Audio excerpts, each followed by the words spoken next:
ನಮಸ್ತೆ. ಜೀವನದಲ್ಲಿ ನಾವುಗಳು ನಿಂತ ನೀರಾಗಬಾರ್ದು ಅನ್ನೋದಕ್ಕೆ ಬೀಚಿಯವರು ಎಷ್ಟು ಅದ್ಭುತವಾಗಿ ಹೇಳಿದ್ದಾರೆ ಅಂದರೆ, ಜೀವನವು ಬಸ್ಸಿನ ಪಯಣವಿದ್ದಂತೆ. ಓಡುವಾಗ ಗಾಳಿ ಬಹಳ, ನಿಂತಾಗ ವಿಪರೀತ ಸೆಕೆ. ಬಸ್ಸು ಚಲಿಸ್ತಿರ್ಬೇಕಾದ್ರೆ ಕಿಟಕಿಯಿಂದ ಬರುವಂಥ ತಂಪಾದ ಗಾಳಿ ನಮಗೆ ಖುಷಿಯನ್ನು ಕೊಡುತ್ತೆ, ಮನಸ್ಸನ್ನು ಹಗುರಗೊಳಿಸುತ್ತೆ. ಅದೇ ಬಸ್ಸು ನಿಂತಾಗ ಆ ತಂಪಾದ ಗಾಳಿನೇ ನಮಗೆ ಸೆಕೆಯಾಗಿ ಕಾಡೋಕೆ ಶುರು ಮಾಡುತ್ತೆ. ಜೀವನದಲ್ಲೂ ಹೀಗೇನೆ. ಜೀವನದಲ್ಲಿ ನಾವು ಚಲಿಸ್ತಾ ಇರಬೇಕಾದ್ರೆ ಅಂದರೆ ಓದು, ಕೆಲಸ, ಗುರಿ, ಕನಸು, ಹೊಣೆಗಾರಿಕೆ ಇವೆಲ್ಲವುಗಳ ನಡುವೆ ನಮ್ಗೆ ಎಷ್ಟೇ ದಣಿವಾದರೂ ಅದು ದಣಿವು ಅಂತ ಅನಿಸೋದಿಲ್ಲ. ಏನೋ ಒಂದು ಖುಷಿ ನಮ್ಮಲ್ಲಿ ಇದ್ದೇ ಇರುತ್ತೆ. ಓದಬೇಕು, ಒಂದು ಕೆಲಸವನ್ನು ತಗೋಬೇಕು, ಸಂಪಾದನೆ ಮಾಡಬೇಕು.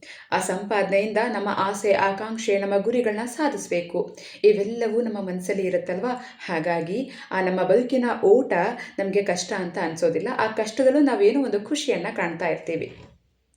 ಕಷ್ಟ ಅನ್ನೋದು ಯಾವಾಗ ಗೊತ್ತಾ?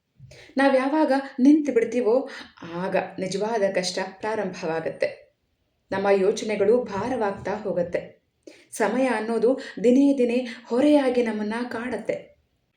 ಸಮಸ್ಯೆ ಇಲ್ಲದೆ ಇರೋದು ಜೀವನವಲ್ಲ. ಕಷ್ಟಗಳಿದ್ದರೆ ಮಾತ್ರ ಅದು ಜೀವನ ಅಂತಾನೂ ಅಲ್ಲ. ನಿಜವಾದ ಕಷ್ಟ ಯಾವುದು ಗೊತ್ತಾ? ನಾವು ಚಲಿಸ್ತಾ ನಿಂತು ಬಿಡ್ತೀವಲ್ಲ ಅದು. ಮತ್ತೆ ಸಿಗೋಣ. ಧನ್ಯವಾದಗಳು.